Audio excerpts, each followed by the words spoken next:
My mother-in-law planted prohibited substances and threatened me with an enormous term for an organized scheme I didn't commit. She thought she had finally broken my spirit, but she didn't realize the internal check was already closing in on her. The air conditioning in the SUV was blasting, but I could still feel the sweat prickling at the back of my neck. We were 3 hours into a 6-hour drive to my mother-in-law's secluded summer estate, and the atmosphere inside the car was more suffocating than the summer heat outside. My wife, Sarah, was focused on the road, her knuckles white against the leather steering wheel. In the back seat, Barbara sat like a queen on a throne, her presence looming over us like a storm cloud ready to burst. For 5 years, I had been the interloper. In Barbara's eyes, I wasn't the man who had supported Sarah through law school or the person who worked 60-hour weeks to make sure we had a down payment for our home. To her, I was just a hollow man, a placeholder who had somehow tricked her daughter into a life of mediocrity. "It's just such a shame," Barbara sighed, her voice cutting through the low hum of the radio. She didn't look at me. She was staring out the window at the passing trees. "The estate looks so beautiful this time of year. It's a place for legacy, for success. It's hard to imagine someone like you walking those halls, Mark. You've always felt so temporary." "Mom, please," Sarah whispered, her voice trembling. "Not today." "I'm just being honest, darling," Barbara continued, her tone sharpening. "He's a clerk, a mid-level paper pusher. In my world, that's as good as being invisible. You're worthless to a woman of your stature, Sarah. You need a partner who understands power, not someone who's content with the crumbs." I gripped my armrest so hard my fingers went numb. I had learned a long time ago that arguing with Barbara was like trying to put out a fire with gasoline. She thrived on the reaction. She wanted me to snap, to prove I was unstable or low class. So I stayed silent, staring straight ahead, counting the miles until I could get out of this moving cage. An hour later, Sarah pulled into a dusty rest stop. "I need to stretch my legs and take a work call," she said, her eyes pleading with me to stay calm. "I'll be 10 minutes. As soon as the door clicked shut, the silence in the car became heavy. I felt Barbara's gaze shift from the window to the back of my head. I could see her reflection in the rearview mirror, her cold, calculating eyes, and the smirk that never quite reached them. "You think you're so safe, don't you?" she whispered. The venom in her voice was much more potent now that Sarah wasn't listening. "I don't know what you're talking about, Barbara," I replied, my voice steady. "Oh, I think you do. I've been doing some digging, Mark. I have connections in the internal check departments of your firm. I know about the irregularities in the accounts you handle.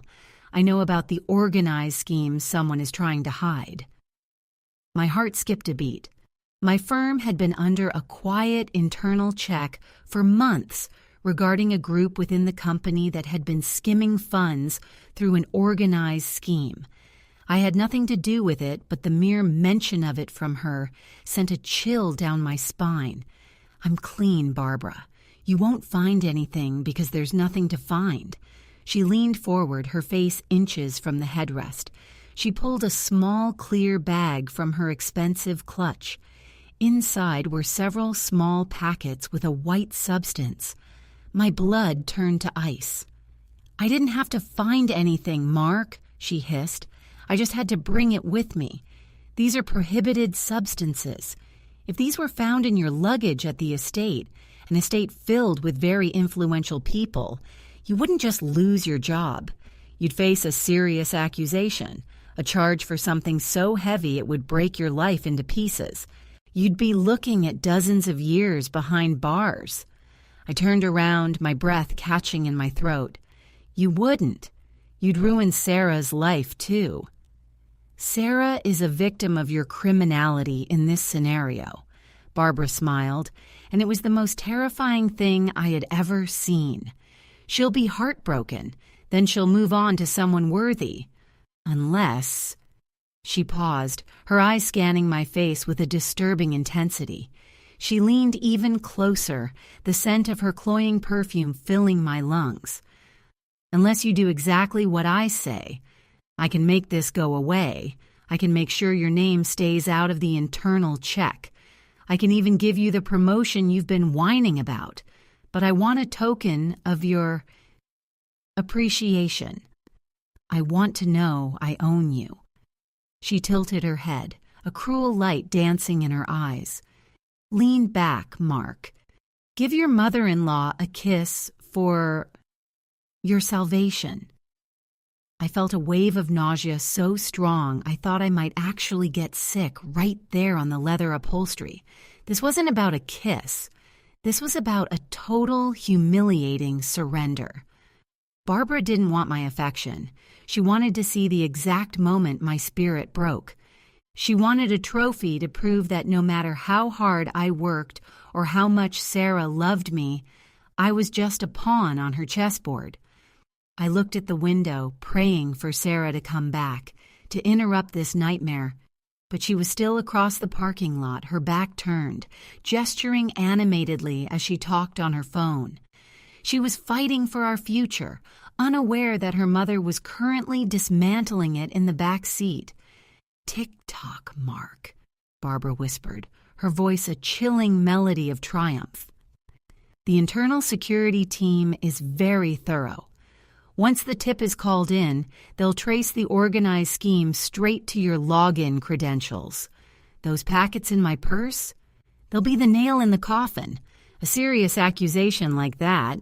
You'll be lucky if you ever see the sun again without bars in front of it. My heart hammered against my ribs like a trapped bird. I had no choice. If I fought her now, she'd plant the evidence before we even reached the estate. If I stayed silent, I was complicit in my own destruction. With a trembling hand, I leaned back over the center console. I could see the satisfaction gleaming in her eyes, a predatory hunger. I closed my eyes and pressed a cold, brief kiss to her cheek. It felt like touching a tombstone. The scent of her expensive, cloying perfume filled my senses, making my stomach churn.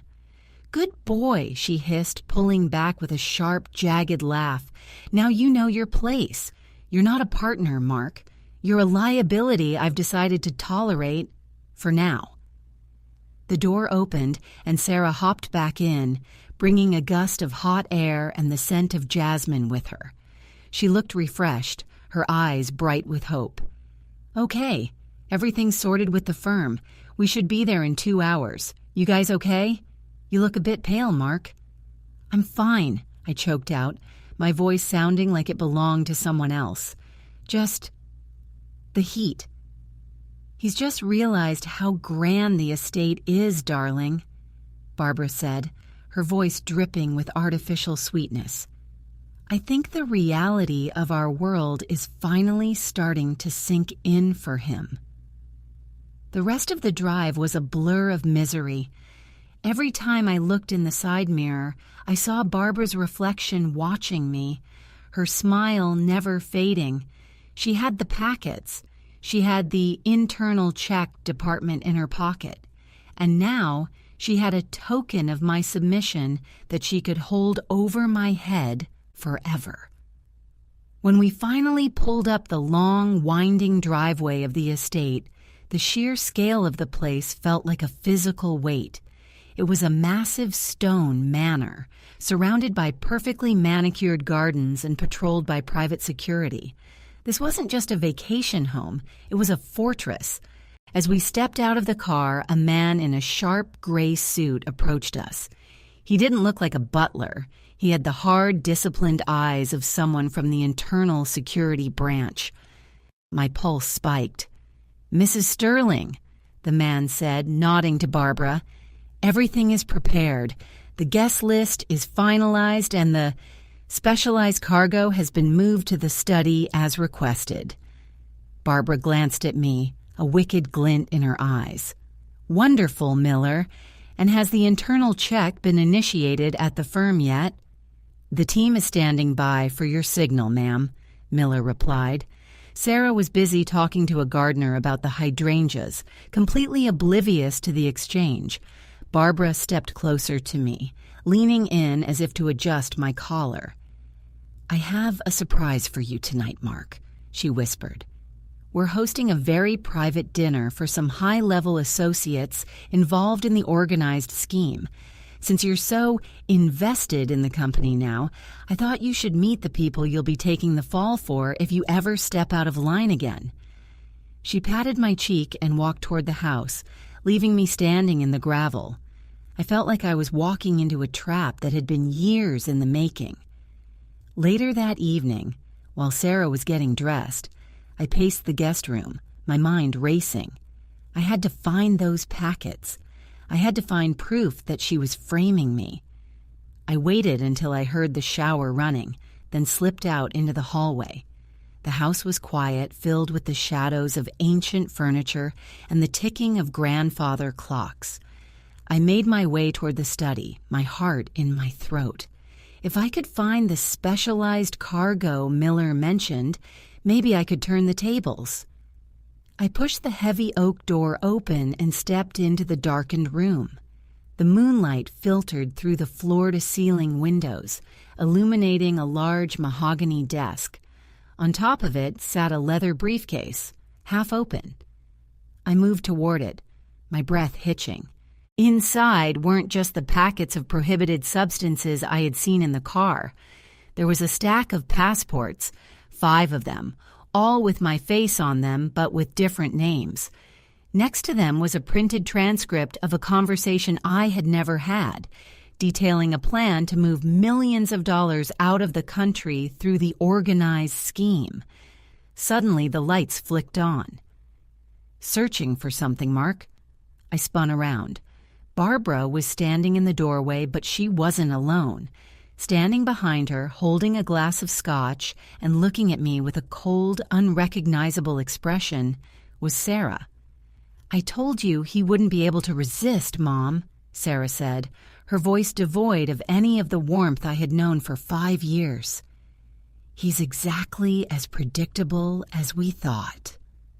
The silence that followed Sarah's words was deafening. My heart didn't sink. It simply stopped, suspended in a cold vacuum of disbelief. The woman I had loved, the woman I had built a life with, was standing beside the mother who had spent years tormenting me, and she was wearing the same predatory smile. "Predictable?" I whispered, my voice cracking. "Sarah, what is this?" "Oh, Mark," she said, stepping into the room and setting her drink on the mahogany desk next to the fake passports. "Did you really think a woman with my education and my family's history would settle for a mid-level clerk?